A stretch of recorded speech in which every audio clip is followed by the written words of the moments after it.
US tariffs ఏవైతే ఉన్నాయో అన్ని కంట్రీస్ మీద వేసింది. అటుపక్క చైనా మీదేమో 145%, భారత్ మీద, బ్రెజిల్ మీద 50% ఇలా వేసింది కదా. సో దీంతో మొత్తం కంట్రీస్ అలర్ట్ అయినాయి. దీని ఎఫెక్ట్ యుఎస్ మీద పడటానికి పడేలాగా ఏ కంట్రీకి ఆ country made in that country అనే నినాదం తీసుకుంటున్నాయి. కెనడా వాటి స్టోర్స్ తో ఏం పెట్టుకుంటుందంటే యుఎస్ నుంచి వచ్చే ప్రొడక్ట్స్ కాకుండా better rather by Canadian products అని పెట్టుకుంటుంది. సో ఇలా కెనడా, యూకే ఇవన్నీ బాయ్కాట్ చేస్తున్నాయి యుఎస్ ప్రొడక్ట్స్ కూడా. కెనడాలో లైక్ యూనో ఇందాక చెప్పుకున్నట్టు కెనడాలో ఒక పోల్ పెడితే 98% ఏమో boycott US products and by in Canada అని అంటున్నారు 98% మెంబర్స్. అండ్ 48 మెంబర్స్ ఏమో వాళ్ళ US plans, travelling to US plans cancel చేసుకుంటున్నారు. ఈ పోల్ లో వచ్చిందనమాట ఈ డీటెయిల్స్.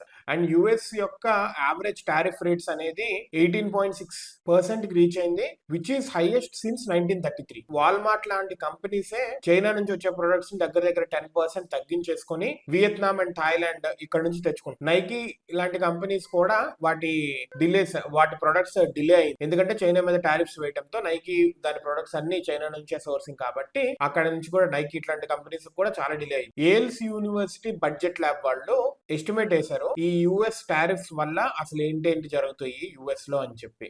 ఇది